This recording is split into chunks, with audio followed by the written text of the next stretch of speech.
G'day, this is Brian Medway from Grace Canberra and Crosslink Christian Network. We're in the process of doing some video presentations they're called Another 2 Yards, which is a line from the film Chariots of Fire, and it's just the idea of somebody who's an athlete performing in a race, just wanting to do a bit faster, and we're wanting to find ways of doing better as church, and so we're looking at biblical concepts and how they work out in practice, especially the area of equipping as contrasted to preaching and teaching and classrooms and all those other things.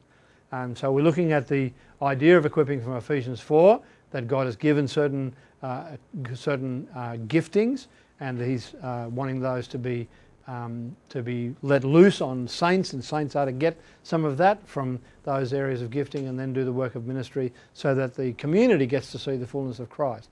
Now in this session we're just dealing, this is session 11, and we're talking about the absolute basic essentials for this process, the ingredients for the process. If you don't get these, you won't do equipping. And the first one of those, there are 5 of them. The first one has to do with starting with a very discriminatory beginning point. You start with the most committed, the highest level of commitment, the lesser number of people. Don't worry about that. Don't worry about if everybody doesn't buy in, because what we're wanting to do is to equip people who will equip others.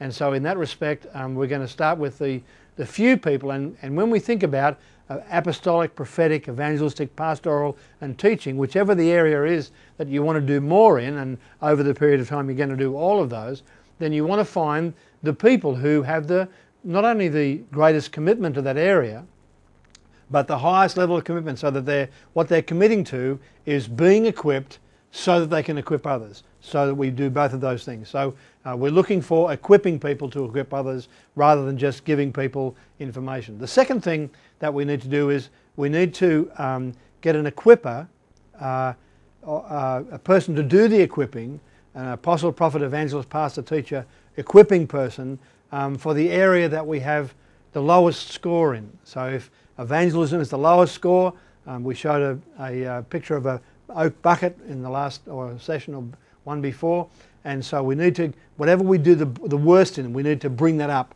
and then keep on bringing up and keep on bringing those up until we have high levels in all of those areas, and then our church will be equipped with the ministries of Christ. The third thing is there needs to be a two-way commitment, a two-way understanding. It's not just the commitment of somebody to teach or equip, it's the commitment of someone to learn to do, to learn to understand it, go do it, talk about it, get it in hand. You know, we talk about people who learn to do things well, doing things 2,000 times, and the people who do things exceptionally well have all done 10,000 times. I think the number was 10,000. And so if you think of going and doing something multiple times, so it's not just going to be like a casual engagement, it's going to have a set of activities committed to an outcome, and that outcome has 2 parts. It has a basic a whole of life outcome, that is, we need to see people who are committed in terms of prayer and the word and in their character and their family. These are the general, we don't want people who are out there just going to be like bombs about to go off because of some huge moral flaw or some spiritual rubbish going on, or filled with arrogance and all that sort of stuff. We want people who are genuinely godly people and have their disciplines together so that they're growing in all those areas. So we don't want people who never pick up their Bible, who never cry out to God in prayer, and who never deal with the things in their character. The second thing we need a commitment to is the journey. That is, people are going to go and say, we are going to see the church equipped in this, and so we're going to find out how to do it. We're going to talk about it. If we fail, we're going to get up again, because we're not going to be satisfied until the whole church is equipped in this area and the other area and so forth. So and there needs to be a two-way equipment. So if you're getting some visiting person to come and teach in some area, I reckon you ought to invite them 3 times in the year, not just once, so that they come back. Like we have Rob come down to our church. He comes 4 times a year, and then other times as well, probably 6 or 8 times a year.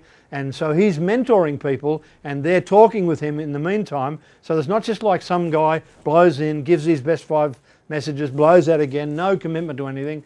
Here we want a two-way commitment. So you start thinking about itinerant equipping ministries in terms of who will commit with you and find in people an equal commitment to learn. I reckon I'd just love to offer the people in our church an evangelist, an equipping evangelist, and say this guy's going to show up 6 times this year and he's going to go through some issues, and you're going to be able to talk with him and meet with him or her and talk about these things so that you get this thing down, and he or she helps do that, and there's a longer term commitment to the journey.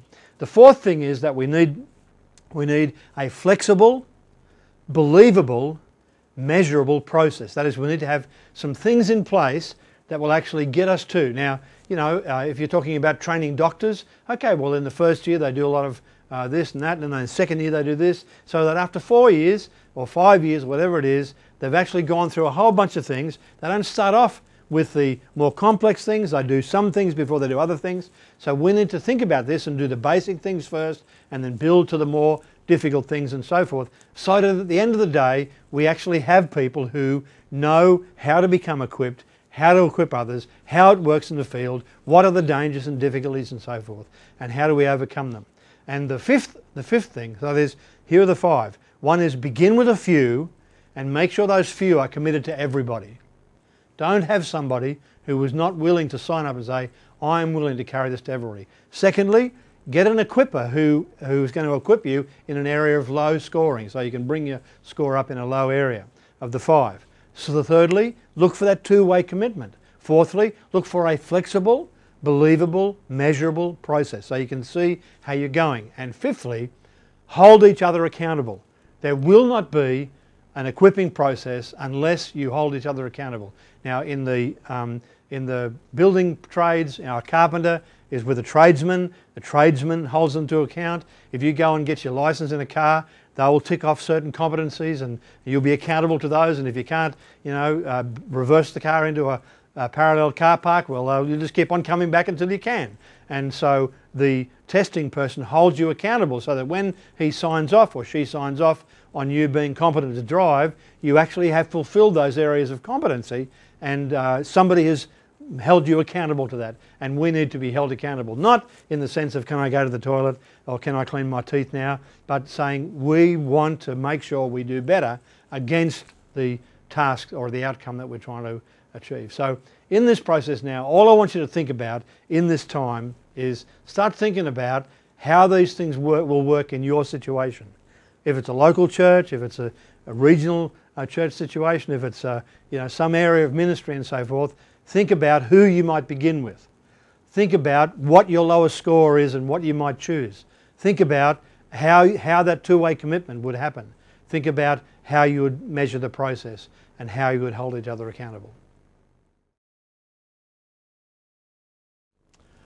Okay, I hope you had a chance to think through those things at your own leisure. And the idea of this now is to, just wanted to give you an idea of how this works, how it's worked in a couple of situations that we've tried. For example, we brought together a group of 35 that became 25 that became 20 leaders to meet together over a period of time, like for 3 or 4 days, 3 times in the year.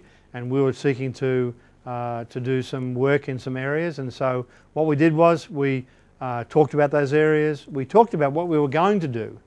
So we talked about the areas, then we talked about an action plan, things we were going to do, and then what we did was we used to do sit reps or situation reports. It's a military term, and so people would then write by email what they'd been doing, and we'd make comments about that to each other and so forth, so that at no time was anybody just simply left on their own to say, oh, it doesn't matter if I don't, and whatever. This was a mutual accountability where we emailed each other and learned things, and you know, if we were feeling like a rat bag or feeling down or something like that, we could, you know, it's like footy players in a footy team. If you see somebody make a mistake, a really bad mistake, what happens is all the other players come up and say, don't worry about it, mate, because everybody knows that everyone's going to feel angry about that, and the guy's going to feel disappointed, and so they all come and give him support so that he doesn't get overwhelmed by that. And so here is the thing, here is the kind of accountability. And as the footy players are accountable to winning a game, so we want to be accountable to equipping saints to do the work of the ministry. That's exactly the same kind of accountability. Here we are going to run on the field, and all of us are going to take responsibility to help win this game. And so we interact on that basis. And so, you know, we have ways of doing that, and we sometimes commit to, you know, to say these are the things that we need to work on, and then we ask each other how we're going and what's happening and how we can help.